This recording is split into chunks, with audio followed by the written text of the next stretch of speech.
VaynerMedia, right? Yes, VaynerMedia. I am a VP there. I head up a group that I actually founded about almost 4 years ago now called VaynerSmart. So that's VaynerMedia is full service digital and marketing of all kinds, really media, creative strategy for digital channels. And then VaynerSmart is our emerging tech and innovations group. So what do you do at VaynerSmart? Because I'm going to ask you later about VaynerMedia. Sure thing. So VaynerSmart, we are kind of guiding clients into how to think about emerging channels of all types. And for us, VaynerMedia is already operating in social and digital channels, things of that nature. So for us, a lot of the work we're doing is in voice-first AI, Amazon Alexa, Google Assistant, working with IBM Watson, things of that nature. And then a lot of connected packaging and connectivity at retail. So really trying to think about how any of the elements of a brand's ecosystem that might have been static in the past, might have just been a physical box, an event they were hosting, something like that, how we could actually introduce some kind of interactivity around those in a digital sense and start to use some of these new technologies at our disposal just to turn everything around us kind of into a platform. Like AR, VR, right? Absolutely, yeah, and really I think the onus on us is to understand those platforms. We try and talk about it as education, strategy, and execution, and then working with clients in that respect, that many of the clients we're dealing with, we're there as an educator and as a consultant to help them kind of explore that curiosity in the space, understand it better. It's really, I think, imperative that we not get into a model of just pushing things out for the sake of doing them. You frankly see a lot of pretty bad AR, a lot of kind of bad work in voice these days too. And with these new channels for us, it's really about what is a quality experience, something people are actually going to want to use, and trying to guide our clients to think in that context as well. So do you use a lot of buzzwords? Well, so far, what did I hit? AR, imperatives, yeah. We do, and I think for better and for worse. Sometimes I think it's important to address a lot of the buzz and why it's buzzing. Oftentimes there's some nugget of truth in there, but it's also pretty easy to fall back on a lot of platitudes, not be thinking through what you actually mean when you're talking, and that can actually turn into executions as well. The idea of being there just for the sake of being there because it's buzzing, rather than thinking about what these technologies can actually do and how they could become of use for a specific objective, something the brand's trying to achieve. So basically, if I would have asked you to have a conversation for 5 minutes without buzzwords, it wouldn't be possible. I'd like to think I could get to 5 minutes, hopefully, but yeah, but it is, the topics we're talking about are stuff in voice. It's a buzzy subject.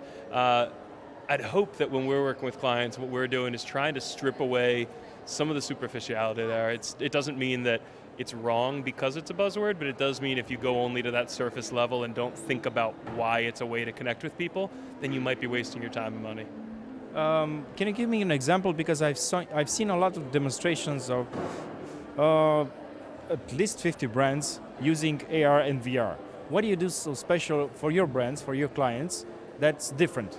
Because all of the experiences are based on just a few images, a few videos that are shown in VR. That's it for everyone that I saw until now. Yeah, so I'll start with, for our brands, we don't do any work in VR today. It's not to say we wouldn't, it'd be something we'd consider, but I've yet to see a brand challenge, whether that's wanting to put out entertainment or actually deliver useful information, where the right solution was virtual reality. Now, I've seen some really great examples of it in terms of training for how to use complex equipment. So medical training to work on big expensive systems where it's not practical to have like a jet engine in front of an engineer every day. You might want them working in virtual reality for training in hard to replicate scenarios. That could make sense. That's not the world that we play in, but it's one that makes sense. Augmented reality, I actually think there are a lot of really useful applications. So when you just break down that word, right, you're just augmenting reality. And so where would, as a brand, I maybe want to provide a little extra information about my product right on top of it, often in a way that's a little easier than having to run back and forth to a computer and look things up. Might I think about maps of a city that have certain landmarks pulled out. We also actually work in an even new space on the edge of that where we talk about audio AR. And so, again, augmenting reality, but instead of with a visual overlay where you have to have a screen in front of your face in some capacity, what do you do in audio? How do we place audio location-based around a city? Simplest example, think about museum tours. When you do a guided tour through a museum with the audio, fundamentally, you're augmenting the reality of that space with audio, and how could brands think about that same model and be giving directions, be giving instructions, be giving some kind of useful information in the moment as their customers and their users flow through an experience? Yeah, you started with audio. We are actually not quite experimenting because we started doing a lot of content in audio form, podcasts basically, and they're long. Our content is mainly 10 to 15 minutes, but podcasts often go to an hour.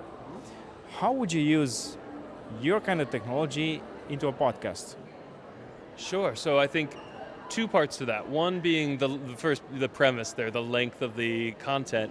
I think oftentimes we're used to channels where either a media unit or a formatting broadcast unit dictates your length, right? Like a 30-minute television show or an hour television show or 30-second or 15-second ad units in them. What we have in podcasts, you're exactly right, is the freedom to make length that matches the actual conversation or the content. Sometimes I think we all get a little verbose and go longer than we might want to, and the gut check on that is going to be if people downloading your podcast aren't making it through the whole episodes. If they're not listening the whole way, they get bored and tune out, okay, then you might want to think about getting a little punchier and shorter. That said, I've listened to hour and a half or 2 hour podcasts sometimes and made it through and heard all the way to the last second of that thing because I was engrossed in the conversation. So there's great length there. And then to answer your question, how some of the technologies where we're working, I'll give an example. One of our major clients in voice is JP Morgan Chase, big bank, right? So we work with some of their thought leaders who are already producing podcasts, short form episode content about market trends, investment guidance, things like that, some big quarterly reporting pieces. And go to them and say, okay, here's your 20, 30, whatever minute long episode.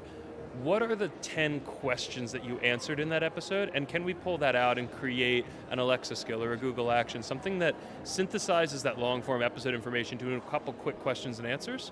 Or also, and conversely, a lot of the time those podcasts are based on printed materials, frankly. In the banking world, these reports are big published things. And that's great, you have this huge resource, but it's static. Once it's printed and sent out to the world, it's finite and you can't change it anymore. So what we'll often think about is audio annotations through a voice experience. So while I'm reading this, there might be a little Ask Alexa note on one of the pages, and they can ask for either maybe some additional context from the author that's not there in the report, but also the ability to make updates continuously. After that printed material is in market, you can still update the digital or audio versions of the experience, the supplementations, and so it gives them some flexibility. So basically, you're using the same type of skills that Gary is using on his social platforms. You're kind of recycling a bit of content, old content, but important content.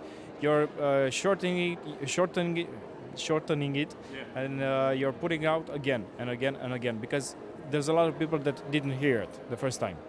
Yeah, I think that's right. There's a lot who didn't hear it. I think if you go back to kind of the core of some of the principles that Gary's always expressed, the jab, I don't remember how many, jab, hook, it's about providing value. It's about building a relationship first and not coming up front and center with a sell right off the bat.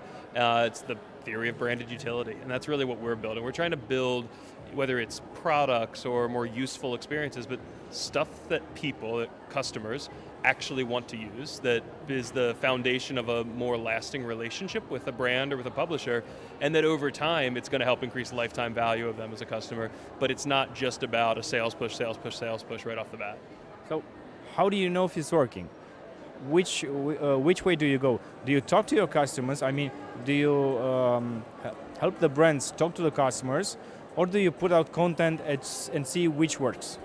Both. So in terms of talking to customers, that's a constant process. We're always soliciting feedback. I think fundamental to, honestly, whether it's my business on the VaynerSmart side or the rest of VaynerMedia, our fundamental thesis is that rather than trying to crack a single message and push a single message onto the market, you should have a range of hypotheses, and probably many hypotheses even for different sub-audiences. Put them out there and see what people say about them. So it's about micro content that is useful, not just because it's micro content, but because it gives you a lot of hypotheses you can read signals off of. Sometimes that signal is as simple as somebody liking a post or a little comment in the section below it. Sometimes it's actually going out and talking to people and hearing back from them. And so whether what we're doing is gathering basically it's a constant process of gathering feedback no matter what our endpoint is. And sometimes it's a bunch of little messages that we hear feedback and okay, we start to get a better and better idea of what our big idea is until ultimately maybe that's a Super Bowl ad or something like that. In my side of the business, it's usually going to turn into some form of a digital product, voice experience, augmented reality, what have you, and it's about sourcing feedback all along that process, and then when the product launches, that's the start of our experience, right? That's the beginning of an optimization cycle. What kind of platforms do you use to show this augmented reality, the audio annotations? Not all online platforms allow this type of content. So do you have a specific platform, or do you use it on Facebook, Instagram, YouTube, everywhere? Yeah, so we're totally platform agnostic. We'll explore. It's going to be casting based on the specific needs. So for instance, if what a client who comes to us really needs is to introduce that a little bit of information but at a mass scale, then yeah, we're probably going to be looking at Facebook, at Snapchat. Facebook Messenger has some really interesting AR studio products now. If what they're looking for is maybe a more engaged, deeper experience, but possibly with a smaller set of potential customers, or maybe even only with existing customers, maybe it's an experience that only works if you actually already have their product in hand, then you might consider an owned app. Maybe it can be lightweight enough that it could be hosted in a browser, in which case we're great with that too. Really, it's about casting the right solution for the problem. I don't have any more questions. Okay. You actually answered very good to all of them. Thank you very much. Mulțumim că ne-ați urmărit. Ne vedem în curând cu un alt interviu foarte interesant. El a fost Patrick Givens de la VaynerSmart. Tot timpul I always say Vayner, I don't know why. VaynerSmart. Și vă așteptăm în curând. Laurențiu? Thank you.